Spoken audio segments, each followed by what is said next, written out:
This channel does not promote any violent, harmful, or illegal activities. All content provided by this channel is meant for an educational purpose only.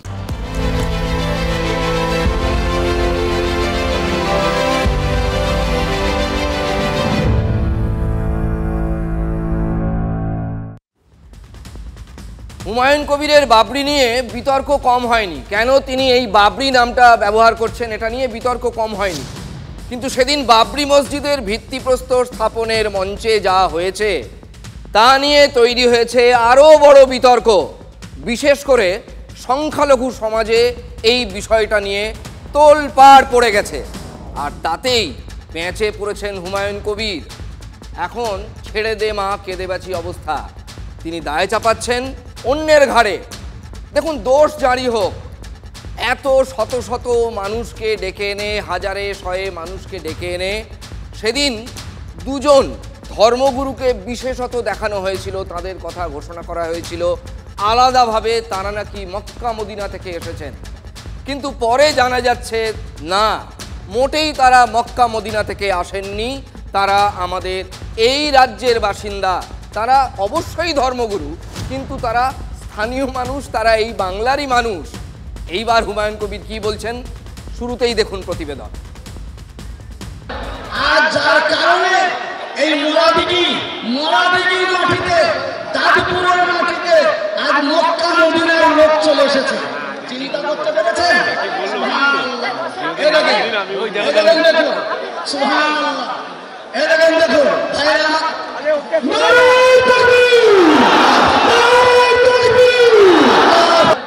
আজ যার কারণে এই মোরাবিগি মাটিতে, তাজপুরের মাটিতে আজ মক্কা মদিনার লোক চলে এসেছে। চিন্তা করতে পেরেছেন? সুবহানাল্লাহ। এই দেখেন দেখুন, সুবহানাল্লাহ। এই দেখেন দেখুন ভাইরা,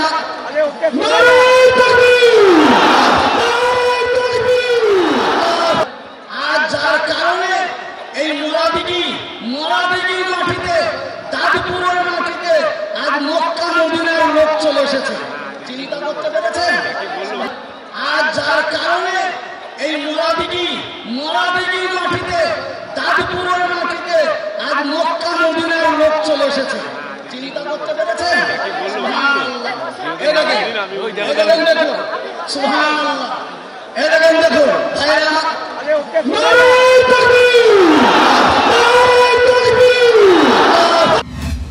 দুই ইমামের মাঝে সেদিন পিকচার পারফেক্ট হুমায়ুন কবির, মুখে হাসি, কিন্তু সেই হাসি ধরে রাখতে পারলেন না।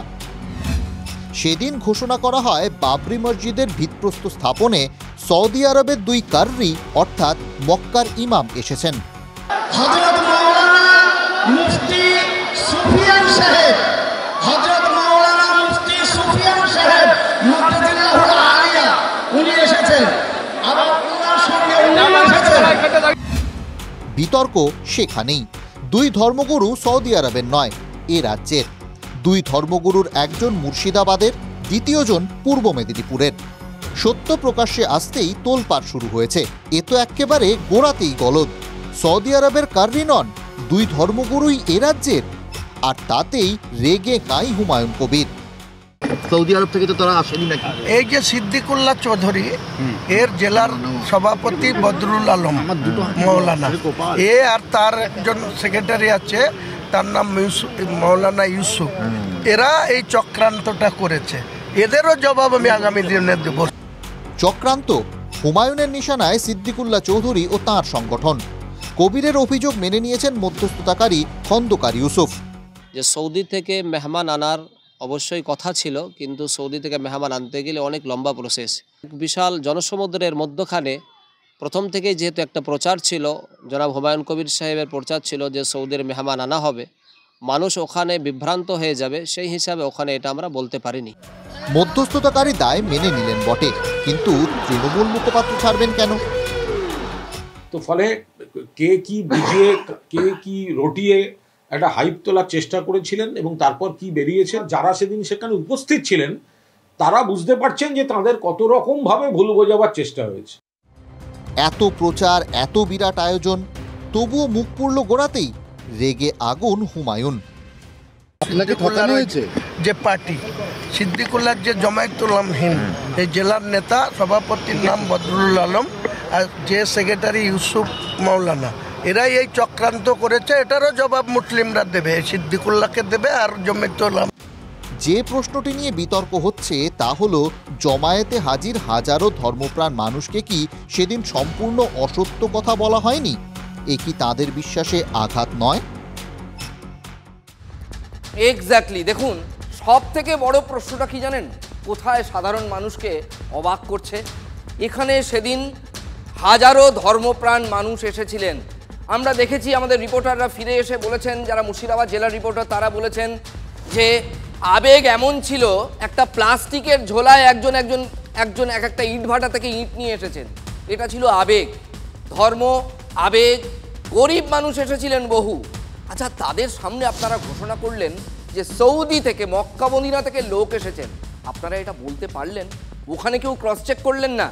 আমাদের প্রশ্ন, এতে সাধারণ মানুষের কি এসে যায়? দর্শকের অনেকের মনে হতে পারে, হ্যাঁ, এটা সাধারণ মানুষের, বিশেষত যারা সেদিন ওই মহতী সমাবেশে গিয়েছিলেন, তাদের অনেকের সেন্টিমেন্ট কিন্তু এতে আহত হতে পারে। এটা অত্যন্ত স্বাভাবিক।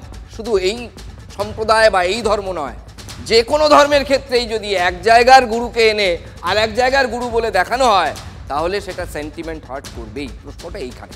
আর একটা দেখুন, গোড়ায় গলদ। অনুষ্ঠানের সূচনাতেই যদি এত বড় একটা গন্ডগোল হয়ে যায়, যেটা কবুল করছেন হুমায়ুন সাহেব নিজেই, তাহলে শুরুটা কি ভালো হলো? তিনি এখন বলছেন যে আমি হব কিং মেকার, বাংলায় এর পরবর্তী মুখ্যমন্ত্রী যিনি হন না কেন, আমাকে ছাড়া তিনি হতে পারবেন না। অর্থাৎ অনেকটা ওই পরশ পাথর খুঁজে ফেরার মতো, যেমন খ্যাপা খুঁজে খুঁজে ফেরে পরশ পাথর। হুমায়ুন কবির এখন পরশ পাথর খুঁজছেন, রাজনীতির পিছে টিকে থাকতে পাকাপোক্ত জায়গা খুঁজছেন, কিং মেকার হতে চাইছেন। শুনুন তিনি কি বলছেন। মুখ্যমন্ত্রী মমতা ব্যানার্জির বিরুদ্ধেও প্রার্থী দেব, অপোজিশন লিডার শুভেন্দু অধিকারীর বিরুদ্ধেও প্রার্থী দেব। ভারতীয় জনতা পার্টির এতে কোনো অসুবিধা হবে না, কারণ উনি যে ভোটের দিকে তাকিয়ে যাচ্ছেন, সেই ভোট 2021-এর নির্বাচনে শোভনদেব চট্টোপাধ্যায় পেয়েছিল, তারপরে উপনির্বাচনে মমতা ব্যানার্জি পেয়েছিল। আগামী দিনে আমি বিজেপির কেউ ক্ষমতায় আসতে না দেওয়ার জন্য আমার টার্গেট, এবং তৃণমূলকেও ক্ষমতাচ্যুত করা আমার মেন উদ্দেশ্য। যা যা শখ আছে, ভোটের দিন রেজাল্ট বেরোনোর সকাল পর্যন্ত উনি যা ইচ্ছে বলতে পারেন এবং যত রকম শখ মিটিয়ে নিতে পারেন, কারণ রেজাল্টটা বেরোলে দেখা যাবে যে বাংলার মানুষ পূর্ণ আস্থা রেখেছেন মমতা বন্দ্যোপাধ্যায়। আমার দল 22 তারিখে ওপেনিং হতে দেন। দলের এজেন্ডা কি? সেকুলার দল। হুমায়ুন কবির এবং আসাউদ্দিন ওয়াইসির সম্ভাব্য যে জোট, তার সঙ্গেই হবে, এইটুকু আমি বলতে পারি। এটা ভোটের পাটিগণিতের হিসাব। কারা তাহলে আসবে ধর্মনিরপেক্ষ শক্তি হিসাবে, কাদের মনে করছে? আমি ধর্মনিরপেক্ষ শক্তি, আপনারা জানেন বাংলায় কারা কারা আছে। ন্যাশনাল কংগ্রেস আছে, মার্ক্সবাদী কমিউনিস্ট পার্টি আছে, আইএসএফ আছে, মিমও আছে। তিনি বলছেন নানান জায়গা থেকে লোক নিয়ে আসবেন, সে মঙ্গল গ্রহ থেকে নিয়ে আসতে পারেন, কিন্তু আমাকে দেখতে হবে কোন একটা দল তৈরি হলে তার লক্ষ্য কি নির্দিষ্ট, তার উদ্দেশ্য কি, কাদের নিয়ে হচ্ছে। তখন বাবরি মসজিদ ভাঙার দলের প্রার্থী ছিলেন হুমায়ুন কবির, আবার তার এখন বাবরি মসজিদ মনে পড়েছে। এর থেকেই মানুষ বুঝে যাবেন যে পর্দার পেছনে অন্য কোনো খেলা থাকছে। তৃণমূলের কয়েকজন বিধায়ক আপনার সাথে যোগাযোগ রাখছে, এরা কারা? এরা কি আপনার দলে? আমি এখন কিচ্ছু বলবো না। আমি বিধায়কদের আনার পক্ষে না। তৃণমূল, হ্যাঁ, তৃণমূল তো পা ধরবে, এখন তৃণমূল পা ধরবে, তার জন্য কোনো চিন্তা নেই। এই হুমায়ুনকে দিয়েই তো অন্যায় কাজগুলো করিয়েছে, আর সেই হুমায়ুনকে দল থেকে তাড়িয়েছে। আসানসোলে জনসংযোগে বেরিয়ে ঘেরাও বিধায়ক অগ্নিমিত্রা পাল। বিজেপি বিধায়কের গাড়ি ঘিরে বিক্ষোভ, মহিলাদের ভুল বুঝিয়ে বিক্ষোভে সামিল করেছে তৃণমূল, এমনই দাবি অগ্নিমিত্রা পালের। সবাই এখানকার রেসিডেন্স, ধমকাবেন না, সবাই এখানকার রেসিডেন্স। উনি বাইরে থেকে লোক, কিসের বাইরে থেকে লোক? উনি ওই পাড়াতে বাইরে থেকে লোক গেছে। মহিলারা জিজ্ঞেস করছে আপনি এতদিন কোথায় ছিলেন? আপনি আমাদের আমি বিধায়ক, আমি যে কোনো জায়গায় যেতে পারি। বাবা আপনার এরিয়াতে আপনার অসুবিধা হচ্ছে না? কোনো অসুবিধা নেই। আপনি গুলি মারাচ্ছেন, আপনি তো চলে যাচ্ছেন, আমরা তো বসছি না। আপনি গুলি খেতে বলেছেন, আপনি বলেছেন সিআইএসএফ কে দিয়ে গুলি চালিয়ে দেবো। আপনি বলেছেন আপনাকে দিয়েছি, আপনি বলুন। অন্যদিকে অগ্নিমিত্রকে ঘেরাওয়ের প্রতিবাদে কালীপাহাড়ি মোড়ে অবরোধ করেছিল বিজেপি। বনগাঁয় স্কুলে ছাত্রীর শ্লীলতাহানির অভিযোগ তুলকালাম কাণ্ড, সেখানে স্কুলেরই অস্থায়ী কর্মীর বিরুদ্ধে শ্লীলতাহানির অভিযোগে বিক্ষোভ ভাঙচুর।